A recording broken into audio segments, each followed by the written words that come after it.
Bloomberg Businessweek's senior national correspondent Joshua Green at our table this morning, and author of this new book, Devil's Bargain, Steve Bannon, Donald Trump, and the Storming of the Presidency.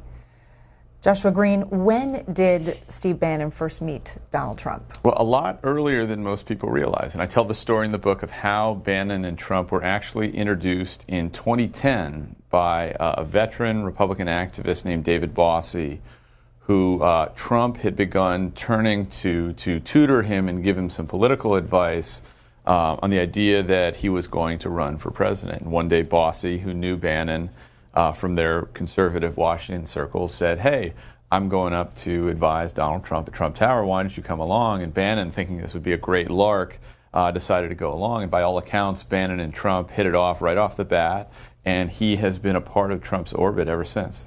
What do they have in common, and what separates the two men? Well, they have quite a bit in common despite appearances and very different backgrounds. They both went to military high schools. They both are business guys, deal makers. Trump in Manhattan real estate, Bannon Wall Street finance, and later in Hollywood.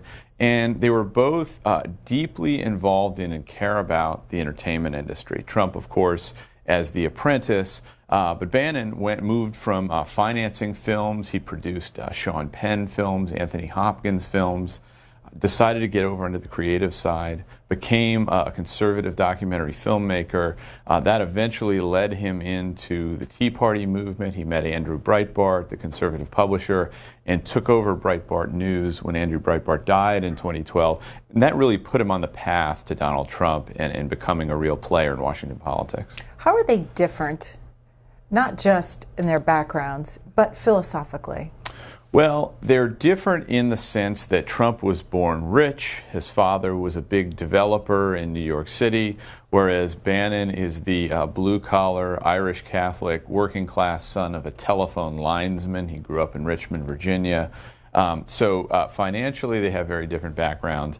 I think in terms of politics, Bannon is someone who has always cared a lot about culture, about tradition. He long before he'd met Trump, he had developed his own idea of a nationalist economic populism, whereas Trump, I don't think, had a particular political agenda that he was trying to pass. He used to be a Democrat, then he famously ran on the Reform Party ticket. Later on, he became a Republican. So I think that they have different political backgrounds, although Trump seemed to recognize in Bannon, beginning in around 2013 or 2014, that here was a guy in a politics that could work for Trump, that could get Trump elected as a Republican president, and as we all know, it did. Did Steve Bannon take Donald Trump seriously upon meeting him that first time and their subsequent interactions after? He did not, I don't think. I think he went up in the spirit of, this is going to be fun. I mean, this is Donald Trump. It's a celebrity. Everybody knows Donald Trump. He was the apprentice at the time. So, I don't think that Bannon had any inkling that Trump was serious about running for president.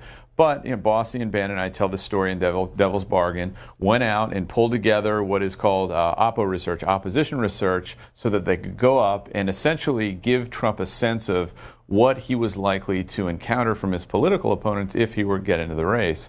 And I describe a scene in the book where Trump is sort of gobsmacked that these guys have managed to figure out that he's given money to Democrats, that he doesn't vote very often. Well, of course, we all know these are readily available public records that you could probably pull up on your phone if you cared to.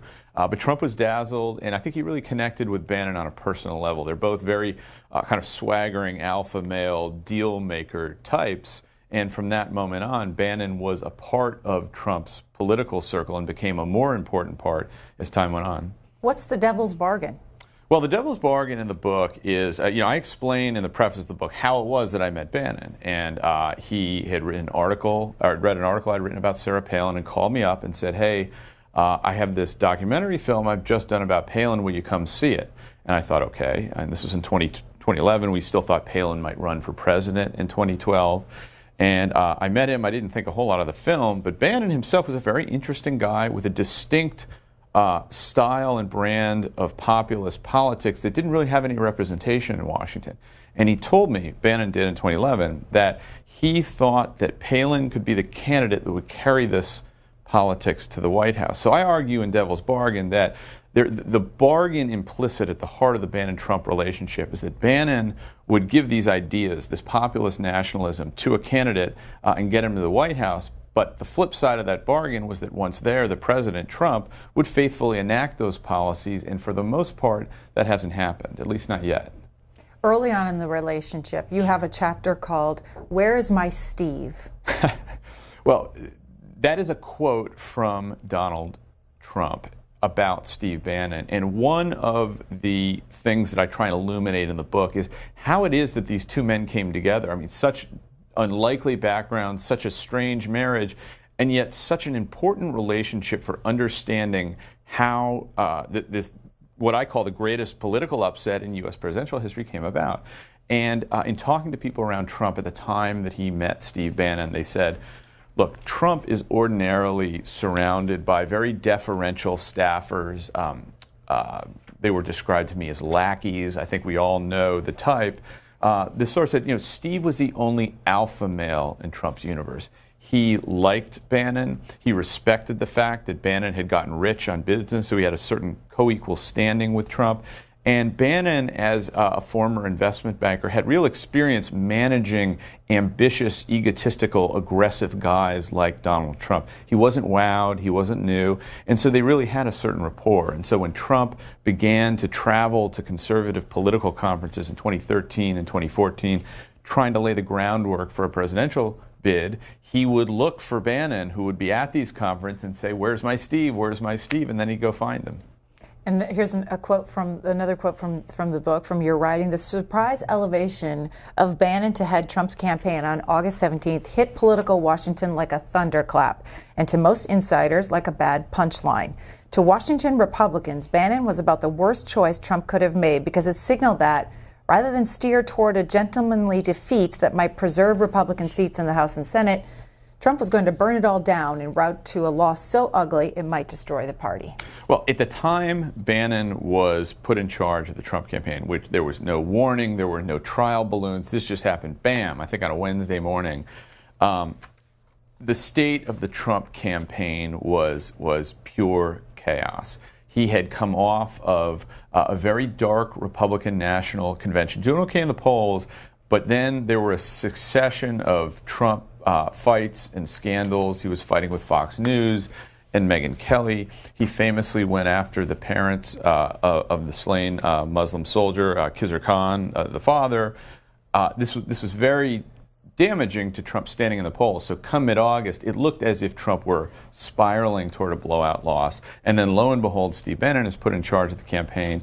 And the reason that Republicans were so negative toward Bannon is that in his role as chairman of Breitbart News, he had been very critical of Republicans. He had helped drive out House Speaker John Boehner the year before. And so unless you were part of a very small subset of hard-right Republican members of Congress, House Freedom Caucus, if you had had any experience at all with Steve Bannon and Breitbart, it was probably highly negative, and it was clear that Bannon's MO is to be more outrageous, more extreme, and more aggressive than any mainstream political consultant would be. So there's a real fear that Bannon, in his eagerness to kind of blow up the presidential race, would actually wind up blowing up the Republican Party. The president won, and the president, in response to your book, it seems, tweeting out, "I love reading about all the geniuses who were so instrumental in my election success. Problem is, most don't exist. Fake news. Make America great again." He's also said he was his own strategist.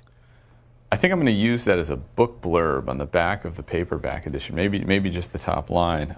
But as everyone knows, Trump does not like having a co-star. And Bannon's worst experience, I think, so far in the presidential administration came in February after Time magazine famously ran a cover of Bannon's face and the headline, "The Great Manipulator." It led to this belief in the culture. We saw it reflected on Saturday Night Live that quote-unquote President Bannon was really the guy in charge of things. I think that rubbed Trump's ego the wrong way, and Bannon was sort of cast out for a while. Now he has worked his way back into the inner circle, but I think the fact that my book puts him on the cover, and as one White House official pointed out to me, Steve Bannon's name comes before Donald Trump's name, and the subtitle to your book has rubbed Donald Trump the wrong way. But I encourage him to read the whole book. It has a happy ending from Trump's point of view. He wins at the end. So. Let's go to calls. John in Illinois, a Democrat. John, good morning to you. Hi, good morning. Name's John. I have a question for the author. What is Steve Bannon's take or relationship with the works of Julius Evola, E-V-O-L-A? Quite a traditionalist, so to speak. So I actually get into this in the book. One of the questions that I had for Bannon was, how did you come up with this idea of nationalist right-wing politics, and who did you look to for inspiration? It came out during the presidential campaign, but there was a video of Bannon at a Vatican conference in 2014 came out in which Bannon mentioned the name Julius Evola. And for those who aren't familiar, Evola was Benito Mussolini's fascist racial theorist, later went on to Nazi Germany. And one of the reasons that I think a lot of people believe that Bannon is a white supremacist or a crypto anti-Semite are the fact that he's familiar with people like Evola, who are very popular among white supremacists today. So I asked Bannon that, and he said, well, I was looking for an intellectual underpinning for my beliefs about nationalism. And the big nationalist thinkers were most prominent in the 30s and 40s, and they included people like Evola. And so I do a section in the book on the roots of Bannon's nationalism. It mentions Evola, but what Bannon told me is that Evola was really a path back to an earlier thinker, a French metaphysician and Freemason named René Guignon, who was kind of the godfather for Julius Evola and this group of traditionalist thinkers who were probably at the height of their influence in the 1930s and 1940s, and now are back in the form of Bannon and Alexander Dugin, who is Vladimir Putin's chief ideologist. So this is the strain that connects Evola to Bannon to Trump. Daryl in Los Angeles, independent caller. Question or comment here? I have a comment. Joshua, thank you for your book. But unfortunately, the only people who are going to read it are the curious, are the people that have any kind of education. And listen, I'm not here to fix the world, but if you look at how we're dumbing down and how we're going back to these archaic ideas, from your last guest, in my opinion, it was probably Steve Bannon that made Trump go out there. And I'm sure Trump's homophobic, and Steve Bannon lived in had an office in my friend's building. And, he was a strange guy. He told me all kinds of stories of this guy. But that aside, I didn't vote for Bannon. I didn't vote for Jerry. I didn't vote for these people that I don't know, were they educated? I worked all my life to be educated, to understand ideas and policies and all of that. I didn't graduate high school. But for God's sakes, I'm smarter than most of these Harvard or Stanford guys. And Daryl, did you vote for the president? No. No, I voted in the primary for Bernie Sanders, and then I voted for Hillary reluctantly. Not that she's not qualified, but, I saw the errors, but I did not want a businessman like Mr. Trump in the office. Okay. But Joshua, again, you have other callers. Thank you for your book, and maybe you can write a Dick and Jane version of it.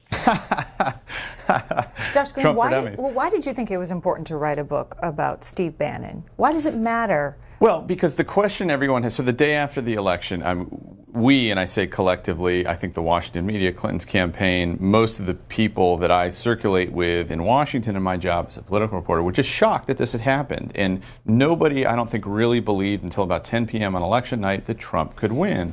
And I remember talking to people the next day. I talked, my mom kind of called up and said, how could this have happened? You all told me that Hillary Clinton was going to win, which I had.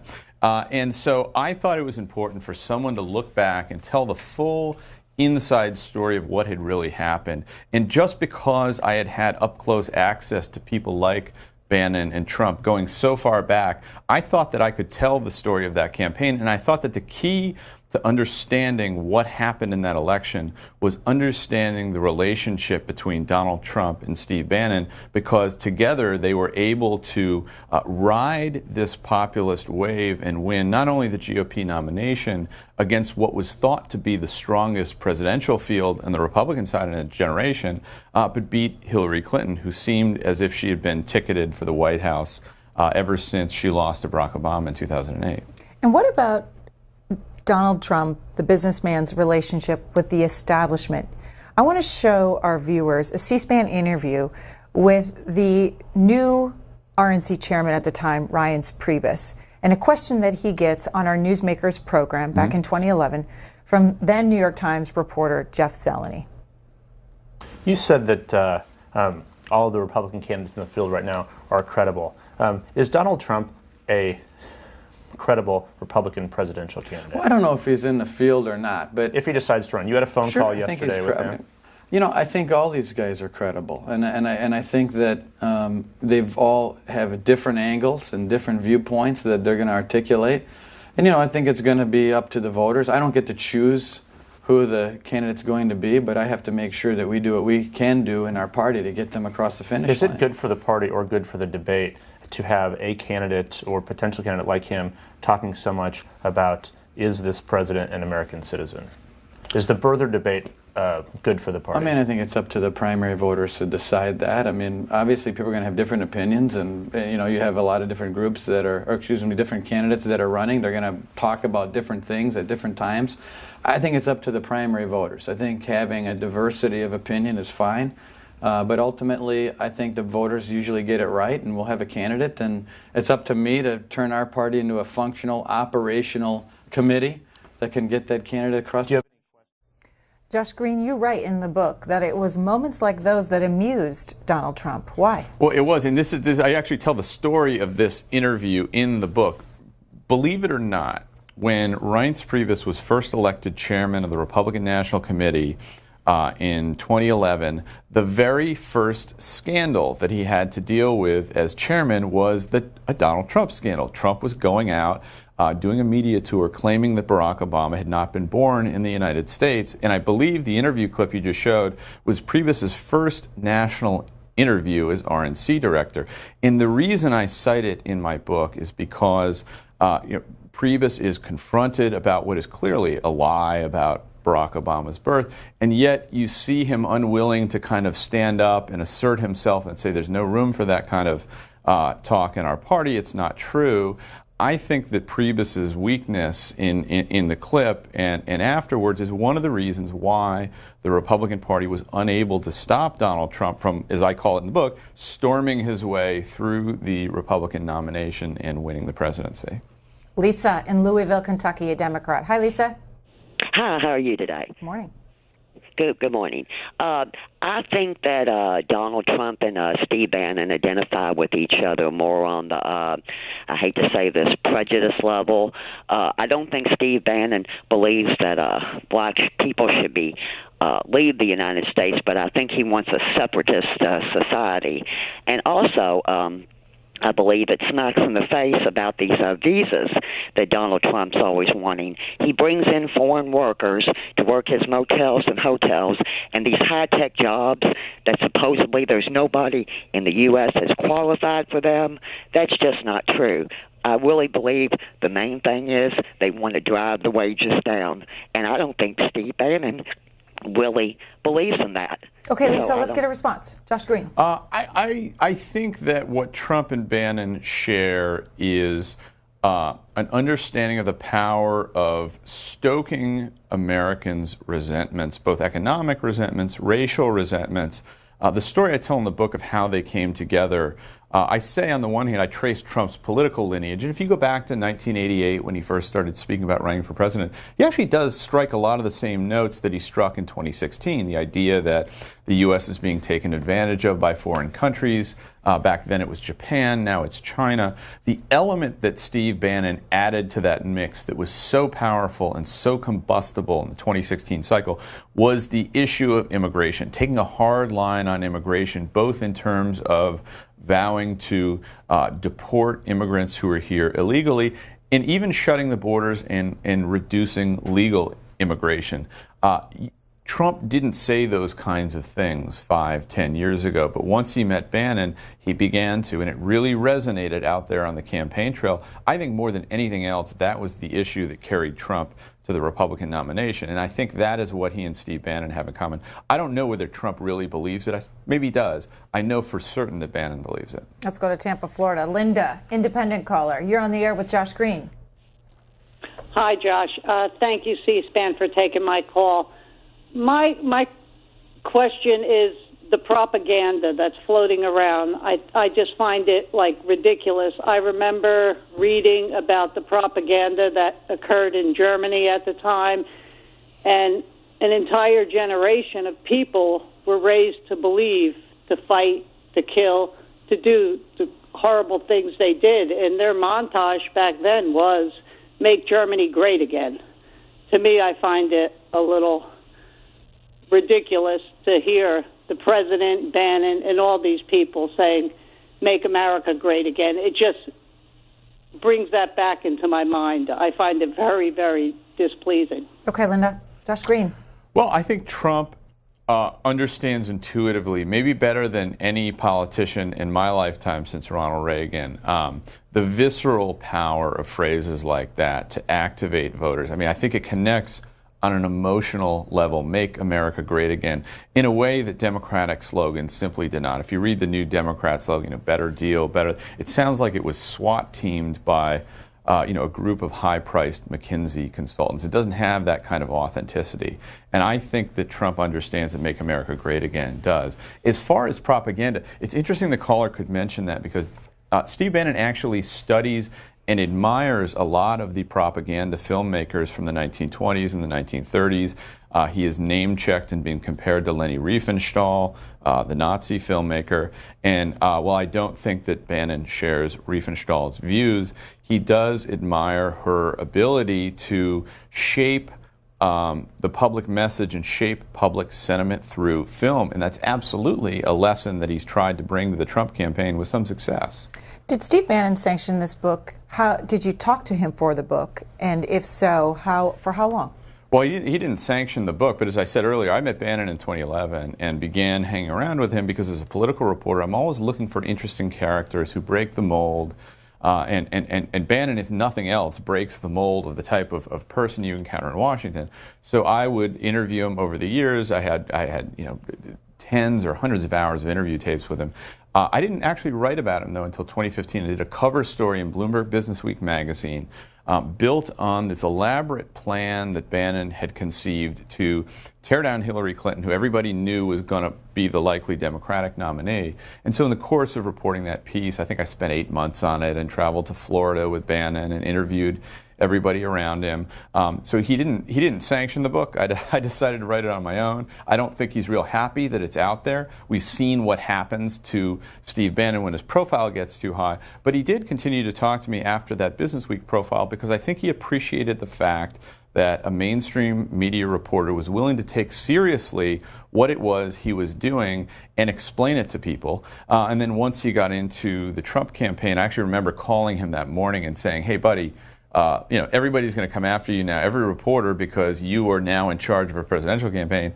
Don't forget who was there talking to you and taking you seriously before you were running Donald Trump's campaign. And to Bannon's credit, we kept talking throughout the campaign. And so all of this is included in the book. Who else did you talk to for the book? Dozens, if not hundreds of people. I have it listed in the preface. But my job as a political reporter the last 3 years was really to cover the rise of the populist right. And I was more or less embedded with the Trump campaign. I didn't do a lot of reporting on the Hillary Clinton campaign this cycle. So just in the course of doing my job as a political reporter for Bloomberg, I did long profiles of Donald Trump, of Reince Priebus, of a lot of the people who wound up being instrumental in the campaign. So the book really draws on all of that reporting. Of course, I did additional reporting after Trump was elected, spent some time up in Trump Tower and hanging around with administration officials. Did you talk to the president? I talked to the president. There's a chapter in the book where I talk to the president about how he intends to put his stamp on the Republican Party. I sort of had this idea that when Trump acquires a property, whether it's a building or a golf course, what does he do? He puts the Trump brand on it. And so I asked Trump in the book, I said, what, now that you've won the Republican nomination, clearly you have a different set of ideas than all the Republicans you just beat. How are you going to put the Trump stamp, the Trump brand on the Republican Party? And he goes for a bit in the book about how he wants it to become a workers' party. And so that is an idea that I think was very powerful, that Trump recognized that the Republican message, as it was being conveyed by the GOP establishment over the last 10, 20 years, really wasn't resonating, and that Trump, by making a pitch to kind of blue-collar, working-class people and promising different things, would be a more effective messenger to base Republican voters. And I think in the event that wound up being true. And it's something that he pivots back to today.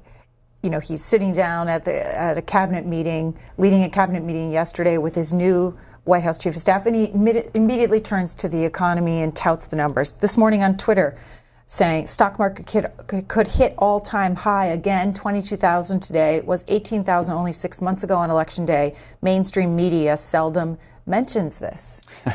Well, I work for Bloomberg. We're a financial journalism company. We mention it all day long, every day. So if you want good news about the stock market, he's welcome to read Bloomberg. I don't agree quite. I think during the campaign, he had a very blue-collar oriented economic message. We're going to make America great again. We're going to bring back manufacturing jobs. We're going to hold off and subordinate Wall Street banks like Goldman Sachs, who are ripping off the little guy. Very populist message that you could have, you heard echoes of what Bernie Sanders and Elizabeth Warren would say. That was back during the campaign. As president, he hasn't quite governed in the way that he implied he would. He has stocked the echelons of his administration with people like Gary Cohn, Stephen Mnuchin, Dina Powell, all of whom are very high-ranking Goldman Sachs executives. His health care plan, which it looks like has now failed, was going to take a lot of money from health care spending, redirect it toward tax cuts, mostly for very wealthy donors.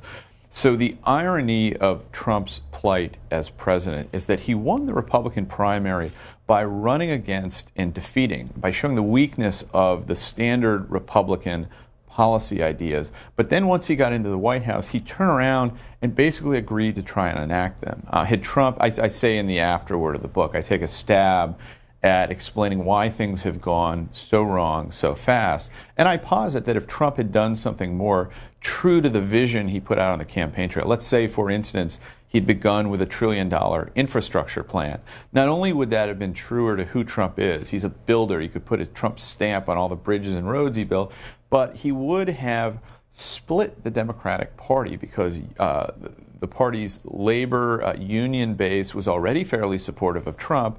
And had he come out and launched a big infrastructure plan, it would have created a lot of jobs.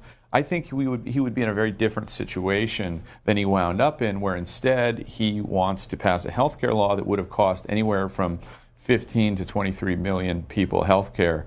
I think he made a real mistake in taking the direction that he has. But now that he has a new chief of staff, now that he's tried to hit reset, maybe he can move things back in a more positive direction. Let's go to Joan in Rochester, Minnesota, a Democrat. You're on the air, Joan. Hi, thanks a lot, and thank you for C-SPAN. I had heard on TV on one of the programs that back in 2013, Bannon had proclaimed that he would run the United States into the ground and work at destroying this country. And I think we're on a very bad path along those lines. When we put up a wall in Mexico and leave people out of the country, we are in an isolationist position where the American people are completely isolated from the rest of the world. And that's kind of their goal. And Joan, let me go back to what you said. Where did you hear those comments by Bannon? I heard, it wasn't a comment by Bannon, it was a comment made about Bannon on TV. I do not remember what program it was, but that stuck in my mind. And I think of Trump and Bannon as Trump being like Joel Grey and Cabaret as a front for what's going on behind the scenes, which was the fascism, rise of fascism. Okay, well, let's talk about Steve Bannon's influence. Well, I think that what Bannon has been quoted saying is not that he wants to blow up the country, but that he wants to blow up the political establishments of both parties. He's been described. He has been. There's a reporter of the Daily Beast that said Bannon had described himself as a Leninist in 2013, that he wanted to blow up the system. That may be what the caller is referring to. And I think that's an accurate representation of what Bannon thought he was doing in 2013. And to give him credit, he has pretty much achieved that. He certainly blew up the Republican establishment by helping Trump win the Republican nomination. There was not a single Republican in Washington who wanted that to happen, and the party resisted and resisted until the very last moment. And I think by virtue of the fact that Trump defeated Hillary Clinton, he has also, to an extent, blown up the Democratic establishment. Everybody in Washington, every Democrat expected that Clinton would be president. Now that she has lost, it's not clear what direction the party is going to take. And there is a bit of I wouldn't quite call it a civil war, but a tug-of-war within the Democratic Party between the populist Bernie Sanders wing and the more mainstream establishment forces who are loyal, if not to Hillary Clinton specifically, to the idea of Clintonism in a more modern mainstream Democratic Party. And that's a debate I think we're going to see play out over the next 3 or 4 years as Democrats try and produce a nominee who can unify the party and defeat Donald Trump. Catherine, Mobile, Alabama, Democrat. Yes. I have a lot of questions for your guest. I haven't read your book yet, but I fully intend to. I'd like to make a little comment first and see what you think about it. The thing that worries me is I was born in Mississippi and raised from the 50s and the 60s in Alabama and Mississippi, so I know what I have been seeing. And for 8 years I watched it in horror. And the first thing is, why is the changing of the meaning of words become so easily done by the news media? Like, y'all are calling, you say, fake news. Look, people, it's just lies. Let's call it what it is. When people lie, they need to be called out that they're telling lies. The next thing is, you say that they were sick of being politically incorrect. Well, that just means they wanted to be rude and crude in the population. When is enough enough? Hate, anger, and rage got elected. I own a pack of feral dogs, which I personally had to capture in the woods. And my dogs had to be either put down, they said, because they couldn't be adopted out. It was a family of dogs that had moved onto my country property. Now, and I've owned dogs all my life. I didn't want to have to deal with this in my 60s, but I figured the good Lord just gave it to me. These dogs are fine when they are together, okay? But when they are apart, apart, they are calm. When they are together, they work up into a fever. That is what is happening in our population. Okay, so let me stop you there so I can tackle some of these questions before I miss them all. On the fake news, I don't think that that's the media saying fake news. I think that is the charge that's being lobbed at us by Donald Trump and by Trump partisans. The original meaning of the term fake news back in the campaign meant literally fake news, news that was fabricated on these websites in Macedonia and sent across Facebook in order to trick or disillusion people into believing something had happened that hadn't happened. It was literally propaganda. But what's happened is that Donald Trump has appropriated the term and begun to apply it to real stories in the real news media that he doesn't like. And that's something that's been taken up by other Republicans, by a lot of Trump supporters. So it's changed the meaning of the term. As far as the willingness to call lies, I disagree on that one too. If you look at some of the reporting in the New York Times and the Washington Post, they have been doing wonderful work and have gone further than I've ever seen a mainstream journalism outlet go in not using euphemisms and stating outright that Donald Trump lied about something. You even see it on cable news chyrons. They've begun fact-checking lies by the president in real time. So I give the media a lot of credit for having worked hard to let readers and viewers know when something isn't true. I think that's a positive development in the news media. You've seen chyrons recently where they say President Trump says, and then in parentheses, so-and-so disputes the claim. Well, not even disputes the claim. The claim isn't true. I mean, you can see this on CNN. You can see it on MSNBC. One of the criticisms of cable news in particular up to and after the Trump administration was that Trump would tweet something that wasn't true or make an attack that wasn't true, and cable news producers would simply broadcast that tweet, leading readers or viewers to believe, especially if you had the sound turned off or you're in a cab or just catching it out of the corner of your eye, that what was being asserted was in fact true when it wasn't true. So I think the media collectively has made a much greater effort to identify and call out misinformation when it happens. Let's go to Salisbury, North Carolina. Andy is watching there, a Republican. Good morning. Good morning. My question for Josh is, this all came from I learned about this through The Guardian and Brexit, and how Cambridge Analytica and Robert Mercer, the folks that own the Breitbart, I believe, and I believe Mercer was the largest private donor for Trump, and they described what happened in Brexit as I guess part of Cambridge's analytic business is psyops, propaganda, whatever, that's unleashed on a civilian population. That really worries me and still worries me. But I guess my big question is, how deeply involved is the Cambridge Analytica and what they call big data in this? Well, that's a great question. So I actually have a chapter in Devil's Bargain about Robert Mercer, the billionaire, I think co-CEO of Renaissance Technologies, a big hedge fund, who was one of the major donors to not only Donald Trump, but especially to Steve Bannon. He was essentially Steve Bannon's benefactor in setting up a lot of these different groups.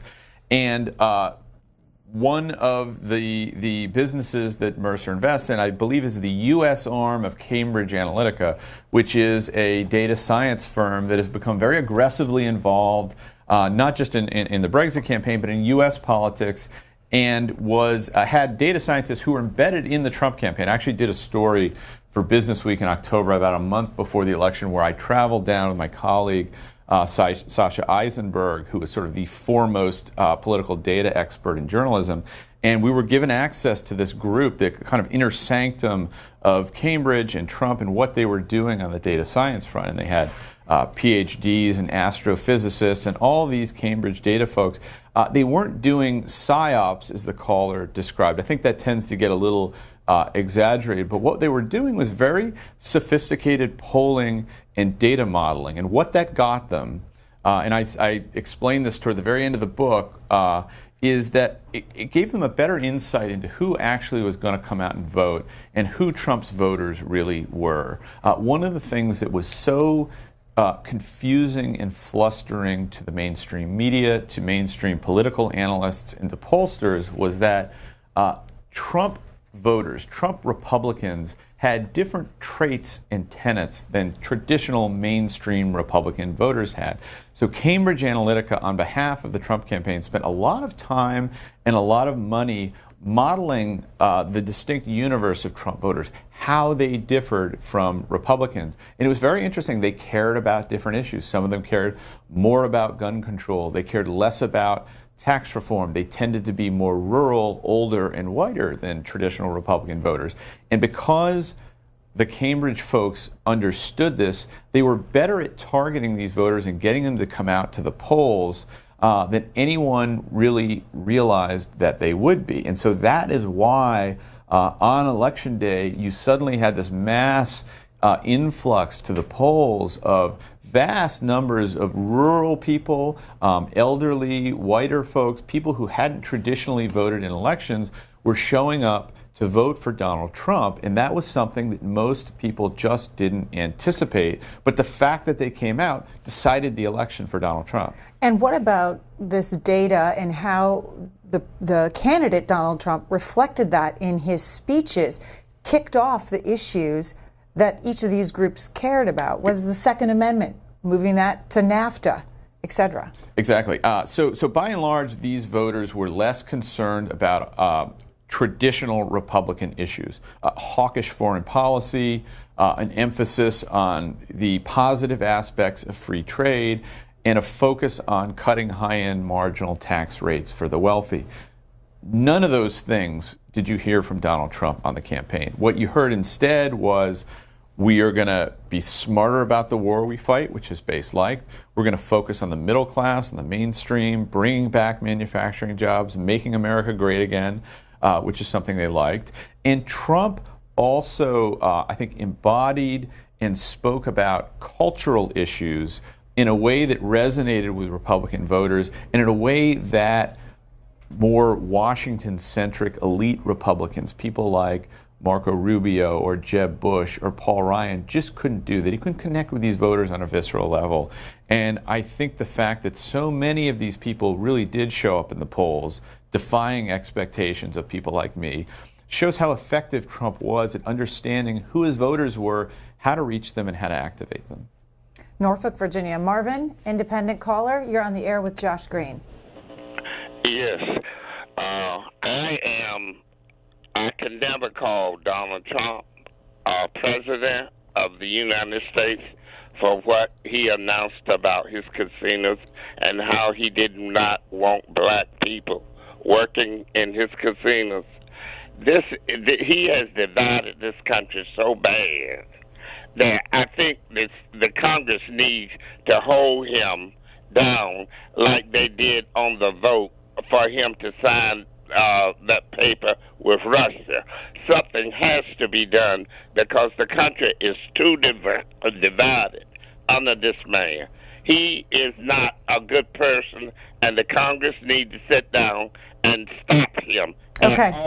We'll leave it there, Marvin. Josh Green, this morning in Politico, Senator Jeff Flake, as part of an excerpt from his new book, Conscious of a Conservative, writes that it's time for Republicans like himself to stand up to the executive branch, to this president. Yeah, I mean, this is a kind of energy that has been building up beneath the radar among a lot of elected Republicans who did not support Trump, but understood that they were saddled with him, that he was their president and that they would try and make a go of it. As the Trump administration has descended into chaos, as its legislative agenda has gone off the rails and now failed with the health care vote, a lot of these Republicans tell reporters like me, off the record or not for publication, that we're really losing our patience here. There's going to come a time, not there yet, there's going to come a time where we're going to break publicly with the president. And I think Flake's book is the first high-profile example of that happening. And there are two things that I'm going to be watching for in the days and weeks ahead. One is, does Jeff Flake back up these complaints and attacks with actual action? Does he announce, I'm not going to support any of Trump's items until he changes his behavior or does this or that? And then, of course, the other question is, will other people follow? Is this an issue where the dam is breaking and the party en masse is going to move against Trump? Or is an example of another, what were known as never Trumpers during the campaign, somebody coming out saying, this is unacceptable, who winds up basically being a lone voice in the wilderness while the rest of the party keeps marching behind Trump? I think that's the big open question around Flake. Page in South Carolina. James, Republican. Hi. First of all, thank you for taking my call, and you've got a great program. I love it. I do look forward to reading the book. I wanted to touch on just a couple of points here. One was, I just heard somebody was blaming Trump for the division of the United States, and that's, everybody's got their opinion, but the fact is we've been a divided nation since the 1860s during the Civil War, and after the Civil War, we've never stopped being a divided nation. From what I can see by the numbers and the facts, Trump has done a lot, given that the Democratic Party has done nothing to contribute to getting anything done, which I think that both parties really need to get in there and work together, because when it's all said and done, we're all Americans. Forget being a Democrat, an independent, or whatever party you want to be. You're still an American, and that's what we need to start acting as. Well, I think the caller is right. I mean, the process of political polarization in America, which was so evident in this campaign, has been moving steadily toward the extremes since about the mid-1970s. So you can go look at charts of congressional leaders and how many people were in the center versus at the extremes, and there is literally a parting there. So certainly Donald Trump is not solely responsible for the divisions in our politics. That being said, the story I tell in Devil's Bargain is that Steve Bannon in particular realized that these divisions were there and thought that rather than bringing people together, he could stoke them, deepen them, and thereby drive out into the political process people who had actually become disillusioned, who didn't really think there was anybody in politics who represented their interests. That was a very interesting strategy because it was different than what a lot of Republican consultants were pushing for at the time, and it wound up working. As far as the lack of Democratic cooperation with the Trump agenda, I think one of the reasons for that is that Trump, rather than pursuing a potentially bipartisan policy like a big infrastructure plan that would build roads and bridges and give jobs to Democratic union voters, for instance, he went instead and tried to take apart Barack Obama's signature achievement, the Affordable Care Act, and Democrats just aren't going to get on board with that. They're not going to be bipartisan just for the sake of being bipartisan. They have real policy interests at stake that they see as being under assault by the likes of Donald Trump and Steve Bannon. So I think one of the potentially positive developments of the Republican health care plan failing is that there are a lot of Republicans and Democrats talking behind the scenes about potential bipartisan solutions on health care reform. And in fact, Mitch McConnell even came out about 3 weeks ago and said, and he meant this as a threat at the time, but he said if Republicans can't vote through Obamacare repeal, we are going to have no choice but to work with Democrats. Well, I think the caller sounds like he thinks like that might be a good thing, and who knows, we may be headed in that direction. Well, let's talk to Chris, who's a Democrat in Jacksonville, North Carolina. Yes, thanks for taking my call. I just want to say this. Mr. Green, what Mr. Green is saying is a bunch of gobbledygook. The truth of the matter is, if you understand politics 101, and that is that everything is done by political parties. Everything is done by political parties, and the Republican Party has just lost control of the Republican Party because the Republican Party is fractured in so many different areas. Unlike the Democrat Party, is consolidated. The Republican Party has so many different areas in it, so many different opinions in it. They lost control of the Republican Party. Donald Trump and Steve Bannon is not political savvy. They're not smart. They're not these great minds that he wants to try to portray them as. But they beat everybody in your Republican Party. I mean, clearly the Republican Party is in chaos because they lost to a guy with absolutely no political experience who was considered a joke and a punchline by everybody in politics and in the popular culture. And together, Trump and Bannon, and this is a story that I tell in the book, turned out to be better analysts of both Democratic and Republican politics than anybody in Washington. They absolutely destroyed the Republican Party's preferred candidate en route to winning the White House.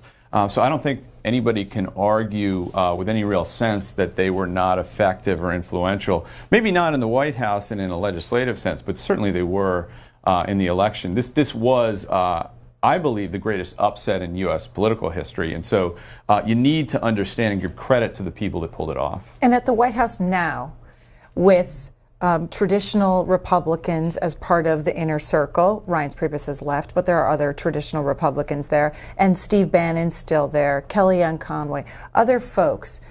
Who is influencing the president the most, or does it change on a daily basis? And are they fighting with each other, the different factions within the White House? Well, the one thing we've learned about the Trump White House is they're always fighting with each other. The different factions are always fighting. Maybe now that General Kelly has come in as chief of staff, he can impose some order and calm down those internecine battles.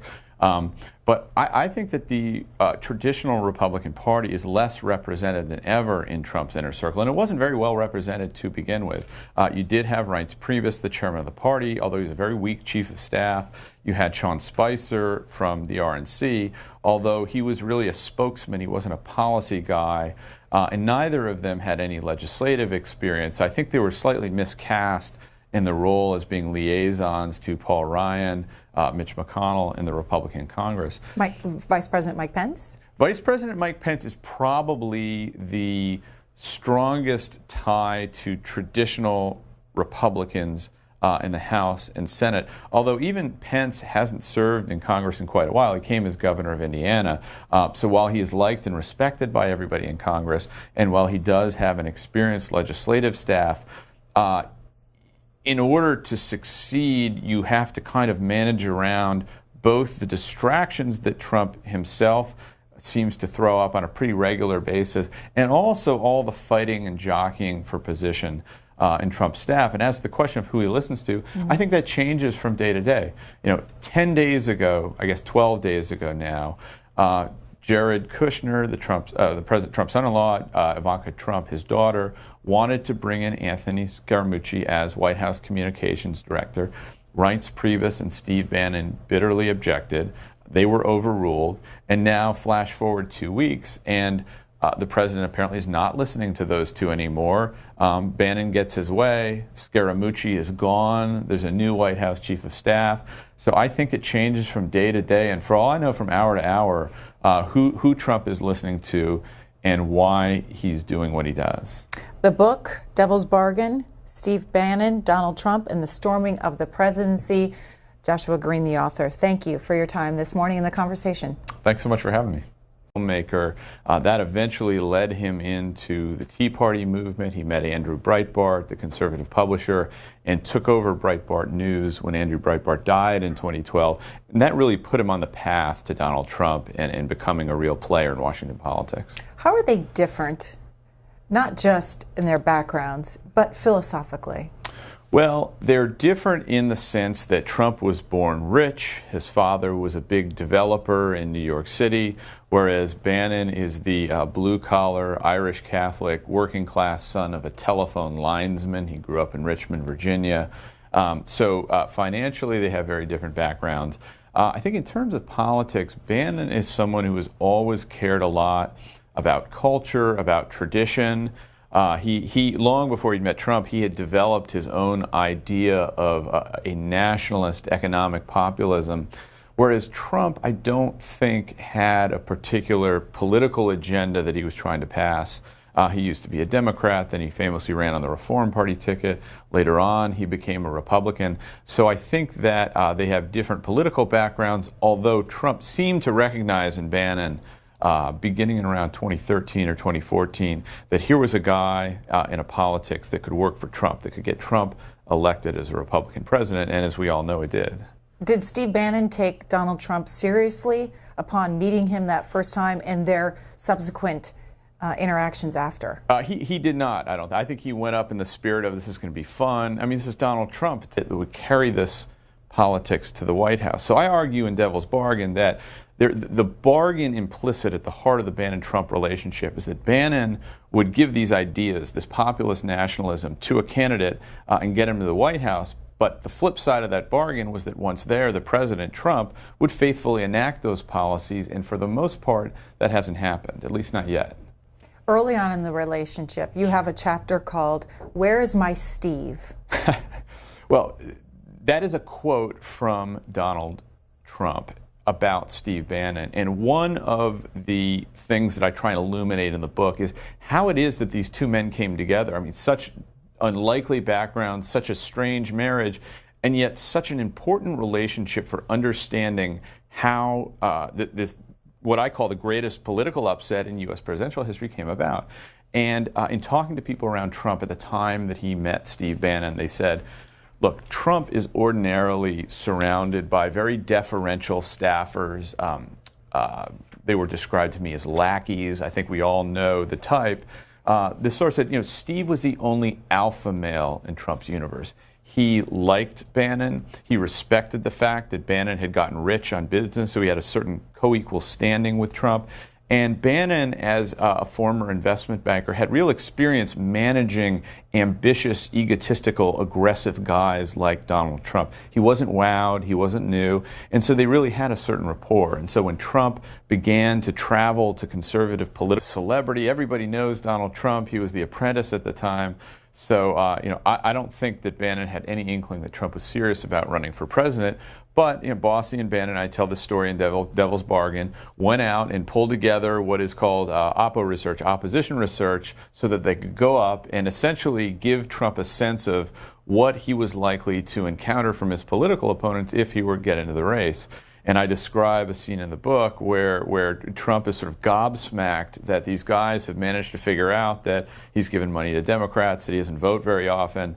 Well, of course, we all know these are readily available public records that you could probably pull up on your phone if you cared to. But Trump was dazzled, and I think he really connected with Bannon on a personal level. They're both very kind of swaggering alpha male deal maker types. And from that moment on, Bannon was a part of Trump's political circle and became a more important part as time went on. What's the devil's bargain? Well, the devil's bargain in the book is, I explain in the preface of the book how it was that I met Bannon. And he had read an article I'd written about Sarah Palin and called me up and said, hey, I have this documentary film I've just done about Palin. Will you come see it? And I thought, okay. And this was in 2011. We still thought Palin might run for president in 2012. And I met him. I didn't think a whole lot of the film, but Bannon himself was a very interesting guy with a distinct style and brand of populist politics that didn't really have any representation in Washington. And he told me, Bannon did in 2011, that he thought that Palin could be the candidate at conferences in 2013 and 2014, trying to lay the groundwork for a presidential bid. He would look for Bannon, who would be at these conferences, and say, "Where's my Steve? Where's my Steve?" And then he'd go find him. And here's another quote from the book, from your writing. The surprise elevation of Bannon to head Trump's campaign on August 17th hit political Washington like a thunderclap, and to most insiders like a bad punchline. To Washington Republicans, Bannon was about the worst choice Trump could have made, because it signaled that, rather than steer toward a gentlemanly defeat that might preserve Republican seats in the House and Senate, Trump was going to burn it all down en route to a loss so ugly it might destroy the party. Well, at the time Bannon was put in charge of the Trump campaign, which there was no warning, there were no trial balloons. This just happened, bam, I think on a Wednesday morning. The state of the Trump campaign was pure chaos. He had come off of a very dark Republican National Convention, doing okay in the polls, but then there were a succession of Trump fights and scandals. He was fighting with Fox News and Megyn Kelly. He famously went after the parents of the slain Muslim soldier, Khizr Khan, the father. This was very damaging to Trump standing in the polls. So come mid-August, it looked as if Trump were spiraling toward a blowout loss. And then lo and behold, Steve Bannon is put in charge of the campaign. And the reason that Republicans were so negative toward Bannon is that in his role as chairman of Breitbart News, he had been very critical of Republicans. He had helped Bloomberg Businessweek's senior national correspondent Joshua Green at our table this morning, and author of this new book, Devil's Bargain, Steve Bannon, Donald Trump, and the Storming of the Presidency. Joshua Green, when did Steve Bannon first meet Donald Trump? Well, a lot earlier than most people realize. And I tell the story in the book of how Bannon and Trump were actually introduced in 2010 by a veteran Republican activist named David Bossie, who Trump had begun turning to tutor him and give him some political advice on the idea that he was going to run for president. And one day Bossie, who knew Bannon from their conservative Washington circles, said, "Hey, I'm going up to advise Donald Trump at Trump Tower. Why don't you come along?" And Bannon, thinking this would be a great lark, decided to go along. And by all accounts, Bannon and Trump hit it off right off the bat, and he has been a part of Trump's orbit ever since. What do they have in common, and what separates the two men? Well, they have quite a bit in common despite appearances and very different backgrounds. They both went to military high schools. They both are business guys, deal makers. Trump in Manhattan real estate, Bannon Wall Street finance, and later in Hollywood.